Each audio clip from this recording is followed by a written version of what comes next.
우리 아버지와 주 예수 그리스도로부터 은혜와 평강의 복 여러분 가운데 함께 할 수 있기를 주님의 이름으로 축복합니다. 자, 우리가 지난 시간에 6장을 살펴보았습니다. 계시록 6장. 계시록 6장의 제목이 뭐였습니까?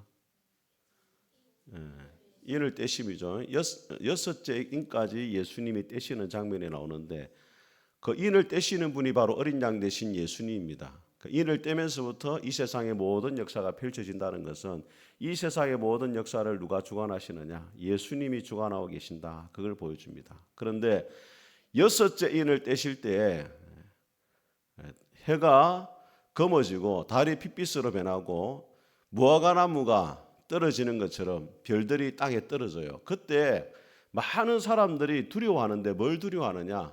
재난을 두려워하는 것이 아니고 하나님의 얼굴과 어린 양의 진노의 수리를 가려달라, 그렇게 이야기를 해요. 마지막 때에 이 세상의 심판이 임할 때 무엇을 가장 두려워하느냐? 하나님 앞에 서게 되는 것을 가장 두려워한다는 거예요. 여러분이 하나님을 두려워하는 마음이 있습니까? 우리가 가장 두려워해야 될 것이 뭐냐? 마지막 날의 심판이 아니고 하나님을 가장 두려워해야 되는 줄 믿습니다. 성경을 보게 되어지면 모세도 그렇고 하나님을 만나자마자 바로 엎드러져요. 베드로도 예수님이 누군지 알자마자 바로 엎드러집니다. 사도 바울도 예수님을 만나자마자 바로 엎드러져요. 그것은 하나님의 영광 앞에 서게 되면 감히 하나님을 바라볼 수도 없고 하나님 앞에 설 수 있는 사람이 없다는 거예요. 우리가 하나님을 직접 대면하지 못해서 그렇지 진짜 하나님 앞에 서게 되면 두려움에 떨게 되는 거예요. 그런데 예수님의 십자가로 말미암아 구원받은 우리이기 때문에 하나님 앞에 마지막 날에는 주의 얼굴을 뵙게 되는 줄 믿습니다. 자, 오늘 우리 6장 마지막 절을 같이 한번 읽어보겠습니다. 시작. 그들의 진노의 큰 날이 이르렀으니 누가 능히 서리요 하더라. 하나님이 이 세상을 다 심판하실 때 과연 마지막 하나님의 심판을 피하고 구원받을 자가 있느냐? 거기에 대한 해답이 뭐냐면 계시록 7장이에요. 7장의 제목이 뭐라고요? 14만 4천. 14만 4천이 그냥 나온 이야기가 아니고 하나님의 진노의 심판이 이르를 것인데 그때 누가 구원을 받을 수 있느냐라고 물어요. 그 물음에 대한 답이 뭐라고요? 7장의 말씀이에요. 그래서 우리가 여러분 성경을 읽을 때 성경에 지금은 장절이 다 구분이 되어 있잖아요. 1장, 2장 뭐 이렇게, 그죠? 근데 원래 성경은 구분이 되어 있습니까? 안 되어 있습니까? 원래 성경 구분이 없습니다. 장도 없고 절도 없어요. 그 누가 구분했느냐? 인쇄업자가 구분했어요. 책을 잘 팔아먹으려고. 그러니까 6장과 7장을 끊을 필요가 없다는 거예요. 7장을 이해하려면 6장을 봐야 되고 6장을 이해하려면 또 5장을 또 봐야 되고 이 순서적으로 쭉 맥락을 살피면서 성경을 읽어봐야 되는 겁니다. 자, 우리 1절 같이 한번 읽어보겠습니다. 시작. 일 후에 내가 내 천사가 땅 내 모퉁이에 선 것을 보니 땅의 사방에 바람을 붙잡아 바람으로 하여금 땅에나 바다에나 각종 나무에 불지 못하게 하더라. 자, 내 천사가 나오는데 땅에 내 모퉁이에 섰다 이렇게 말합니다. 동서남북 사방을 말하는 것인데 지금은 이 과학이 발달하니까 이 세상이 지구가 둥글다는 것을 알게 되어졌어요. 그런데 과거에는 지구가 어떻게 생겼다고 생각했습니까? 네모라고 생각했어요.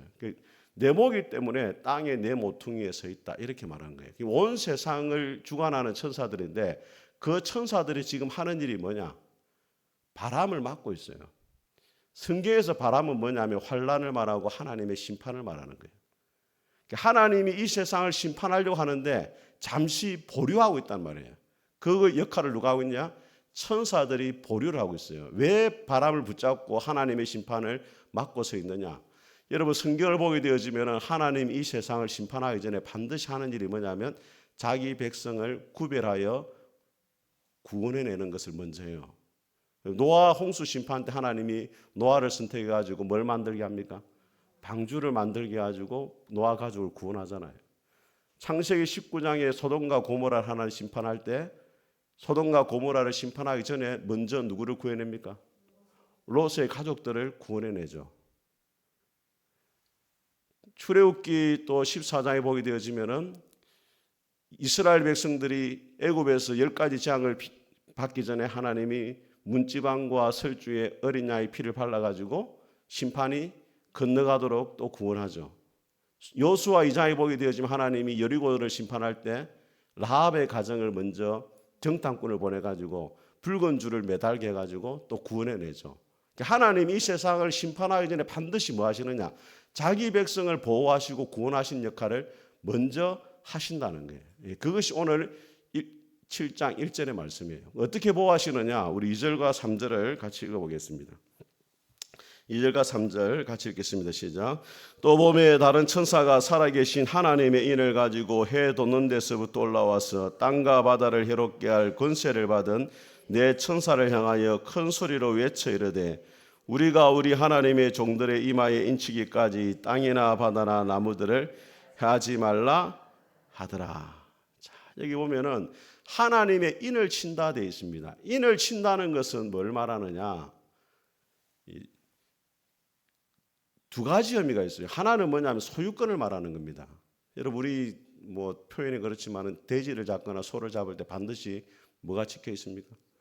도장이 찍혀 있거든요. 소유권을 말하는 거거든요. 그죠? 하나님 인을 친다는 건 소유권을 말하는 것인데, 자 여기서 우리가 기억해야 될 게 뭐냐면 계시록 13장에 보게 되어지면은 땅에서 올라온 짐승이 사람들의 이마와 손에다가 666 표를 딱 쳐요. 여기에 대해서 많은 사람들이 이제 오해를 하기 시작하는데 666 표가 뭐냐 여기에 막 관심을 가졌어요. 처음에 컴퓨터가 나왔을 때는 컴퓨터가 666이다. 바코드가 나왔을 때는 바코드가 666이다. 베리칩이 나오니까 또 베리칩이 666이다. 코로나 백신이 나오니까 또 코로나 백신을 맞는 게 666이다. 막 이렇게 막 생각들이 막 있었어요.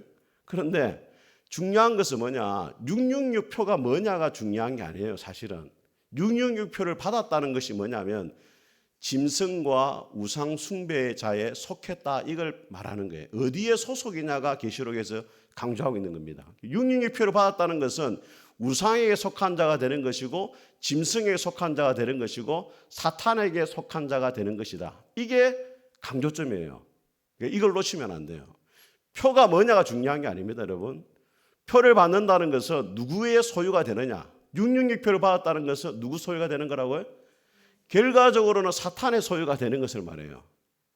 그러면은 하나님의 종들의 이마에 오늘 인을 친다는 것은 누구 소유라는 게 그들이 하나님의 소유가 되는 거예요. 계시록은 두 가지로 나눠지는 거예요. 666 표를 받고 사탄에게 속하는 자가 되느냐, 아니면은 하나님의 인을 맞은 하나님과 어린 양에 속한 자들이 되어지느냐, 이 두 갈래길에 서게 되어진단 말이에요. 우리가 마지막 날에 어느 표를 받아야 되겠어요? 하나님의 인 맞은 자가 된 줄 믿습니다. 또 인이라는 것은 뭐냐면 보호를 의미합니다. 우리 에스겔 9장을 한번 보겠습니다. 자, 이 말씀이 계시록의 말씀은 구약 성경을 거의 인용한 말씀들이 상당히 많이 나옵니다. 구약 성경을 이 계시록을 해석을 해야 딴 길로 가지를 않는 것입니다. 자, 계시록 에스겔 9장 한번 보겠습니다. 에스겔 9장 자 1절부터 6절까지인데 제가 먼저 1절 읽겠습니다. 에스겔 자 1160페이지입니다. 1절 제가 읽겠습니다. 또 그가 큰 소리로 내게 외쳐 이르시되 이 성읍을 관할하는 자들이 각기 죽이는 무기를 손에 들고 나오게 하라 하시더라.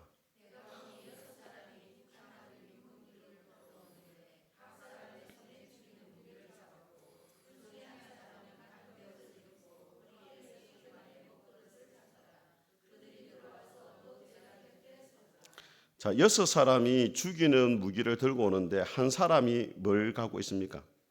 먹그릇을 차고 있습니다. 자, 그래서 3절에 보면은 거룩에 머물러 있던 이스라엘 하나님의 영광이 성전 문지방에 이르더니 여호와께서 그 가는 베옷을 입고 6명 중에 한 사람입니다. 서기관의 먹그릇을 찬 사람을 불러.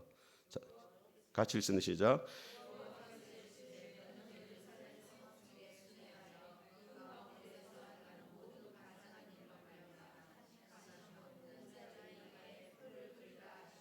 그들에 대하여 내 귀에 이르시되 너희는 그를 따라 성읍 중에 다니며 불쌍히 여기지 말며 긍휼을 베푸지 말고 쳐서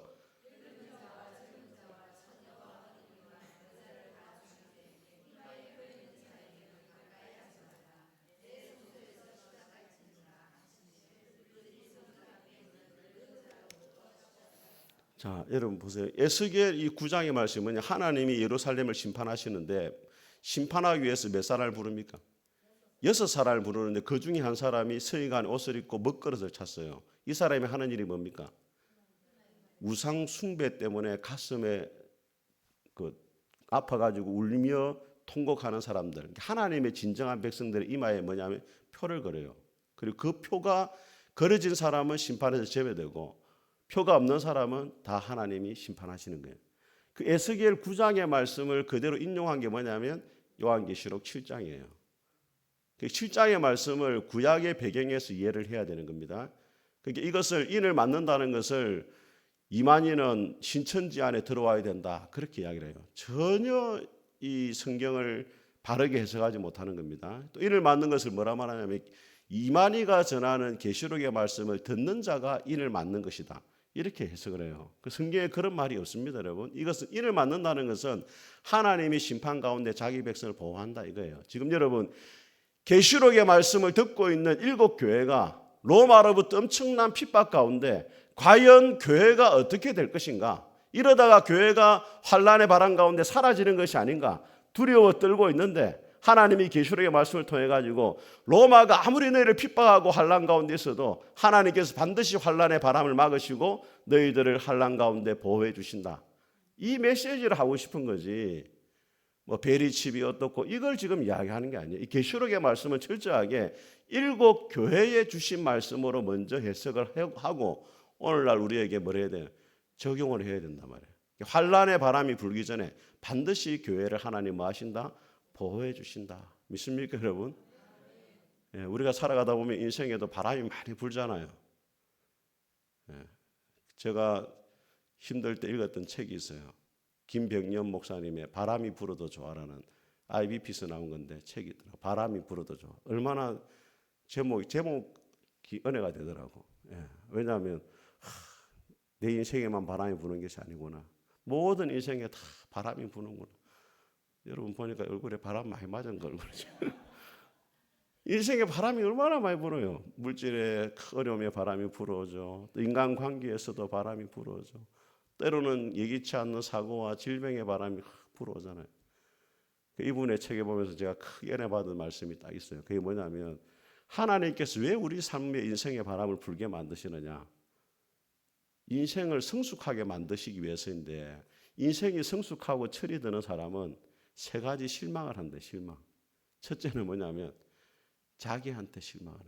인생의 바람이 불면 인생이 아무것도 아니라는 걸 깨닫게 돼요. 목회를 하다 보면은 내가 내 능력 있는 것처럼 보이지만은 어려움에 딱 처하면 내가 얼마나 참 연약하고 부족하고 모자란 인생인가를 깨달으면서 자기한테 실망하죠. 두 번째, 다른 사람한테 또 실망을 한다. 어려움에 처하면 우리가 누굴 바라봅니까? 옆에 있는 사람을 바라봐요. 사람들이 나에게 도움을 줄 것처럼 보이고 위로해 주고 힘을 줄 것처럼 보이는데 옆에 있는 사람들이 도무지 위로가 안 돼. 누구조차도. 우리 아내는 도움이 됐어요. 그런데 또 제가 잘못 말하면 또 어려워지기 때문에 옆에 있는 사람조차도 힘이 안 되는 거예요, 사실은. 네. 그리고 옆에 있는 사람은 도움을 구해도 사실은 실제적으로 도움을 주는 사람이 별로 없어요. 여러분 어려울 때 돈 10만 원이라도 빌려보세요. 누가 빌려주는지. 다 내가 빌려주고 싶은 마음은 있지만 지금 내가 어려워서 안 된다. 다 이렇게 은혜롭게 이야기합니다. 은혜롭게. 예. 그 다음에 세 번째, 하나님께 실망을 해요. 왜 하나님이 나에게 이런 고난을 주시는가? 하나님 앞에 실망하면서 하나님께 매달리고 이러면서 이제 성숙해져가고 하나님을 새롭게 만나는 거죠. 예. 여러분 인생에도 바람이 부는데 그 바람을 천사들이 막고 있잖아요. 하나님이 허락하지 않는 바람이 없고 모든 바람을 누가 통제하느냐? 하나님이 통제하고 계신다. 이 믿음을 여러분들이 가질 수 있기를 주님의 이름으로 축복합니다. 하나님이 인을 친다는 건 하나님의 소유로 만드는 것이고 하나님이 환난 가운데 뭐 하신다? 보호를 하시는데 자, 인을 치는 자가 어디서부터 오고 있습니까, 여러분? 우리 2절 다시 한번 보겠습니다. 2절 같이 읽어보겠습니다. 시작. 또 봄에 다른 천사가 살아계신 하나님의 인을 가지고 해 돋는 데부터 올라와서 땅과 바다를 희화롭게 할 권세를 받은 네 천사를 향하여 큰 소리로 외쳐. 자, 이들이 지금 어디서 올라오고 있습니까? 해 돋는 데서부터 올라오고 있습니다. 자, 이 해 돋는 데서가 중요한 거예요. 이 계시록의 말씀을 신천지는 자 지금 요한이 어디에 있습니까? 지금 사도 요한이 밤모섬에 있잖아요. 밤모섬에서 해돋는 대로 하면 동쪽이거든요. 그럼 동쪽은 어디냐? 대한민국이 되는 거예요. 그래가지고 대한민국에서부터 하나님 인을 치는 자가 나오는데 그게 누구냐면 신천지의 이만희다 이렇게 되는 거예요. 동쪽을 다 이만희는 대한민국으로 다 해석을 해버려요. 그러면은 바벨탑도 동방에서 세웠어요. 그럼 바벨탑도 대한민국에서 되는 거예요. 여러분 욥도 동방 사람입니다. 그러면 욥은 어느 나라에? 대한민국이 돼버리는. 그게 아니고 이 동쪽이라는 것은 여러분 여러분이 성막을 보거나 성전을 볼 때 출입구가 어디냐면 동쪽이에요. 동쪽으로 가서 지성소가 서쪽에 있습니다. 그래서 여러분 이스라엘에 가면은 통곡의 벽이잖아요. 통곡의 벽. 통곡의 벽이 어느 방향을 바라보고 있냐? 지성소를 바라보고 있는 거예요. 하나님을 향해서 통곡하는 거거든요. 동쪽이라는 것은 하나님이 서쪽에서부터 하면 하나님 나오는 방향이에요. 그죠? 하나님 임재와 영광이 동쪽에서부터 흘러나온다고. 에스겔의 그 성전의 문지방에서 물도 하나님께로부터 흘러나오잖아요. 그게 동쪽이에요. 동쪽에서부터 왔다. 해 돋는데서 왔다 이 말은 누가 보냈다는 거예요? 하나님이 보내셨다 이 말이에요. 하나님이 보내신 천사들이 와가지고 이마에 인을 치는데 자, 그 사람들의 숫자가 4절에 나옵니다. 4절 같이 한번 읽어보겠습니다. 시작.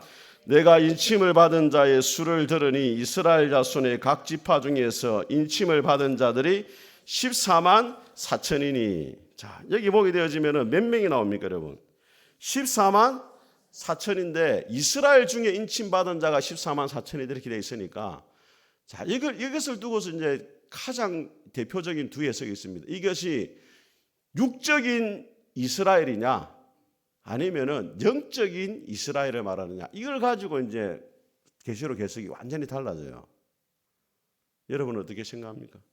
이스라엘 지파 중에 인침받은 자가 14만 4천 명이다. 문자적으로 하면 이스라엘이 맞는데 자, 이것을 육적 이스라엘로 해석을 하면 왜 문제가 되느냐? 첫 번째는 여러분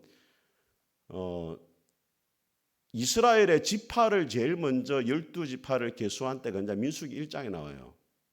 그 이스라엘 지파를 계수할 때 가장 먼저 나오는 이름이 르우벤 지파입니다. 왜냐하면 야곱의 아들 중에 첫째가 르우벤이거든요. 르우벤 지파가 가장 먼저 나와요. 근데 오늘 한번 보세요. 자, 5절 한번 보세요. 누가 제일 먼저 나옵니까? 유다 지파가 먼저 나와요. 또 차이가 있습니다. 자, 그리고 오늘 이 계시록의 7장에 나오는 12지파 중에 이스라엘 12지파와 차이가 있어요. 무슨 차이가 있냐면 이스라엘 12지파에는 단지파가 들어있어요. 근데 이 단지파가 사사기에 보면 우상 숭배를 하거든요. 계시록 7장에는 단지파가 없어요. 그게 큰 차이입니다. 육적 이스라엘이 아니라는 거예요. 또 하나는 뭐냐? 그 에브라임 지파가 빠져 있어요. 그리고 그 대신 누가 들어와? 요셉이 들어와. 요셉. 므낫세와 에브라임이 들어와야 되는데 므낫세와 요셉이 들어와 있고 단 지파 대신에 누가 들어와 있느냐? 레위 지파가 들어와 있어요. 그래서 구약에서 말하는 이스라엘의 육적인 12지파하고 계시록에서 말하는 12지파가 다르다는 거예요. 그래서 육적 이스라엘로 보기가 어렵고 또 하나는 뭐냐면 숫자입니다. 숫자. 각 지파마다 몇 명이에요? 12,000명 해가지고 총 개수가 얼마예요? 14만 4천이잖아요. 자, 이것을 권성수 교수님이라는 총신대 교수님 지금 은퇴하셨죠. 동신교회를 다니며 은퇴했는데 그분이 어떻게 해석하느냐? 자, 10이라는 숫자는 3 곱하기 4예요. 10이라는 자체가 하나님의 백성의 수잖아요. 아브라함의 후손 12지파니까. 근데 이 12를 3 곱하기 4로 하는데 왜 하느냐? 3이라는 숫자는 3이 하나님 말합니다. 성부, 성자, 성령. 4라는 숫자는 땅의 내 모퉁이 아까 말했죠. 세상을 말할 때 4를 말해요. 그래서 3 곱하기 4는 뭐냐면 삼위일체 하나님께서 온 세상에 있는 자기 사람들을 모으신 것이 12이란 말이에요. 근데 천은 뭐냐? 천은 만수예요. 충만한 수예요. 그러니까 삼위일체 하나님께서 온 세상에 있는 자기 백성들을 모두 다 모은 숫자가 몇 명이라고? 14만 4천이다. 이렇게 보는 거예요. 그리고 9절 한번 보세요. 9절 같이 읽어봅니다. 시작. 이일 후에 내가 보니 각 나라와 족속과 백성과 방언에서 아무도 능히 셀 수 없는 큰 무리가 나와 흰옷을 입고 손에 종려가지를 들고 보좌과 어린 양 앞에 서서. 자, 여기 중요한 말, 여러분 밑줄 동그라미 하나 쳐보세요. 2일 후에 내가 뭐 하니까? 본이라는 말에 동그라미 치세요.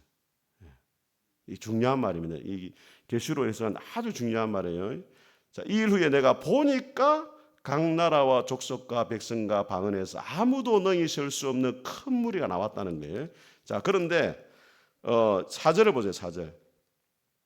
내가 인침받은 자의 수를 동그라미 치세요. 뭐 하니까? 들었을 때는 몇 명?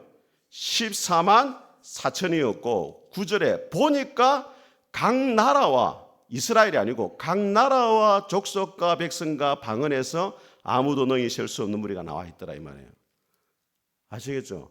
그러니까 12지파가 육적 이스라엘이 아니라는 거예요. 자, 저를 보세요 여러분. 자, 여러분 사직 야구장에 3만 명이 들어갈 겁니다. 3만 명. 자, 내가 들으리 사직 야구장에 모인 사람들이 3만 명이더라 이렇게 들었어요. 보니까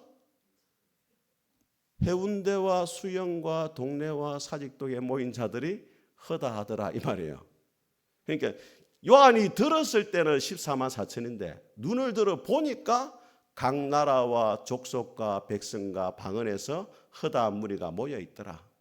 그러니까 12지파라고 들었는데 실제로 보니까 각 나라, 족속, 백성, 방언 사잖아요. 온 세상에서 구원받은 백성들이 모여 있었다 이 말이에요. 그러니까 이 사람들이 육적인 이스라엘이 될 수가 없다 이 말이에요. 신천지는 대한민국에 12지파가 다 있어요. 그럼 이 계시록의 말씀은 각 나라와 족속과 백성이 나와야 되는데 물론 이제 외국인 근로자도 들어있겠지만 뭐 그건 말이 안 되는 이야기죠. 그러니까 14만 4천이 육적 이스라엘이 아니고 온 세상 가운데 구원받은 하나님의 백성들이다. 그렇게 볼 수 있는 겁니다. 자, 그런데 왜 그러면은 그냥 14만 4천 명이라 말을 하지 왜 각 지파를 다 언급을 하고 있느냐? 여러분 지파를 언급하는 것이 제일 먼저 어디 나온다고요? 민수기 1장에 나와요. 군사를 댈 때. 그때 군사를 센 거예요. 20세 이상으로 전쟁에 나갈 만한 자들을 지파별로 다 계수를 하거든요. 그러니까 이스라엘 백성들이 지파별로 센다 이 말은 지금 뭘 준비하고 있는 거예요? 전쟁을 준비하고 있고 이 사람들이 지금 일반 사람들이 아니라 누구다? 군인이란 말이에요. 그러니까 하나님이 인을 친다는 것은 그냥 온실소에 가둬가지고 가만히 두는 게 아니고 초대 교회는 하나님이 보호하심 아래서 뭘 치러야 되느냐? 영적 전쟁을 치러야 되는 주님의 군사들임을 기억하라는 거예요. 지상에서 전투하는 교회가 돼야 천상에서 승리하는 교회가 되는 거예요. 지상에서 어린 양을 따라가지고 전쟁 가운데 승리해야 마지막 19장에 어린 양의 혼인잔치의 신부가 되는 거예요. 따라하겠습니다. 나는 주님의 군사이자 주님의 신부이다. 자, 이게 중요한 거예요, 여러분. 군사로서 싸움을 싸워야 마지막에 어린 양의 신부가 되는 거예요. 그냥 여러분 뭐 신부 단장 한다는 것이 뭐 화장품 바르고 뭐 성가대 가운 입고 돌아다 이게 아니고 영적 전쟁에서 뭐 해야 된다고? 승리한 군사. 그래서 여러분 계시록에 제일 많이 나오는 말이 뭐냐면 따라합니다. 이기는 자. 계속 이기는 자가 되란 말이에요. 왜? 예수 그리스도의 군사로 싸워서 이겨야 되기 때문에. 그래야 마지막에 19장에 어린 양이 뭐가 된다고? 신부가 된다 이 말이에요. 그러니까 우리가 여러분 예수님 믿는 자가 싸워야 될 시험이 전쟁이 세 가지가 있어요. 첫째는 뭐냐면 자기와 싸워야 돼요. 자아입니다. 자아. 그래서 예수님도 말씀해줘. 날마다 자기를 부인하고 십자가를 지고 나를 따라라. 자기를 부인한다는 것은 뭐냐면 자기를 버린다고 되어 있어요. 버린다. 내가 내 인생의 주인의 자리에 앉아 있었는데 예수님 믿음으로 나를 버리고 누가 예수님을 내 인생의 주인으로 모시고 살아가는 게 날마다 자기를 부인하는 거예요. 두 번째 싸움은 누가 싸우느냐? 세상과 싸워야 돼요. 요한일서 2장에 보니까 이 세상과 세상에 있는 것들을 사랑하지 말라. 누구든지 세상을 사랑하면 아버지의 사랑이 그 속에 있지 아니하니 이는 세상에 있는 모든 것이 육신의 정욕과 안목의 정욕과 이생의 자랑이니 이 세상도 그 정욕도 지나가되 오직 하나님의 뜻을 행하는 자는 영원히 거하느니라. 할렐루야. 이 세상과 세상을 걸 사랑하는 자는 아버지의 사랑이 없어요. 하나님을 사랑한다면 세상을 사랑하잖아요. 그 사람은 진짜 하나님 사랑하는 게 아닙니다. 왜? 사람이라는 것은 두 대상을 동시에 사랑을 못해요. 우리 김행길 집사님이 박혜영을 사랑하면은 다른 사람을 사랑하기 힘들어요. 그 안에 누구만 가득합니까? 박혜영이만 가득한 거예요. 예. 주님이 들어갈 자리가 없을 정도로 가득. 그렇게 되면 안 된단 말이에요. 한 사람을 너무 사랑하잖아요. 그럼 다른 사람이 못 들어옵니다. 그 마음 안에.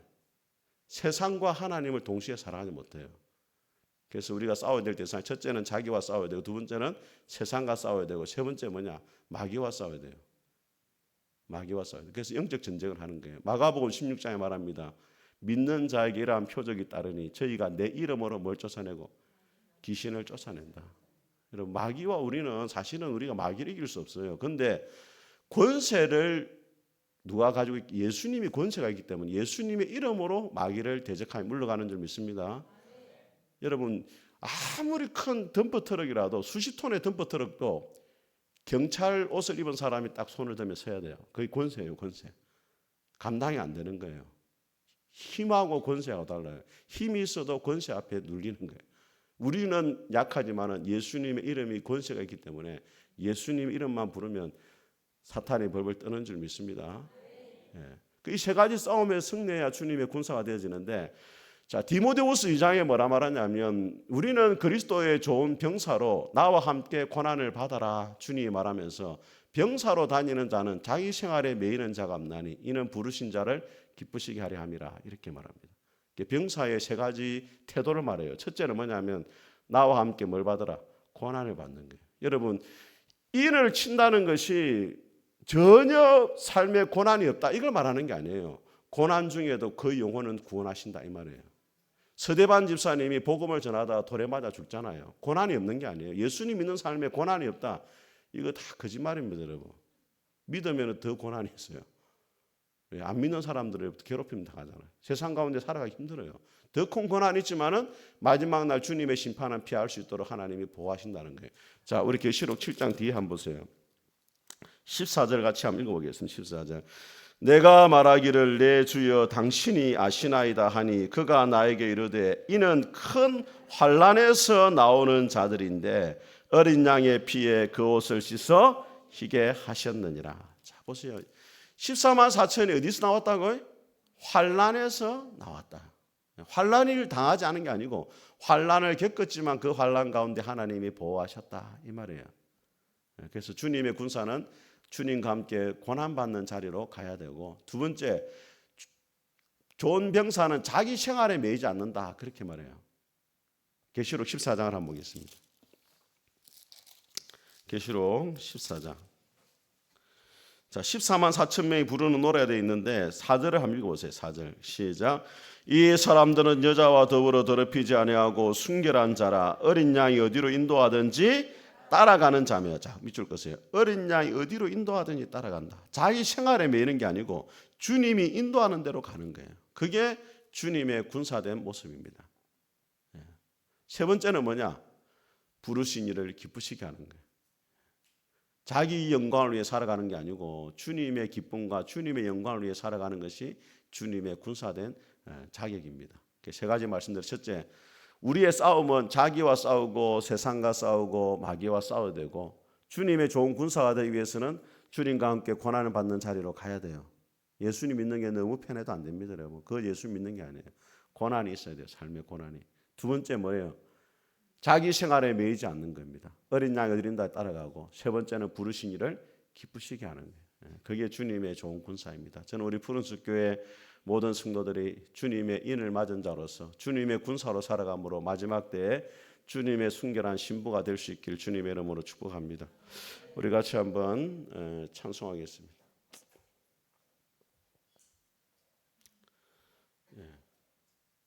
주만 바라볼지라.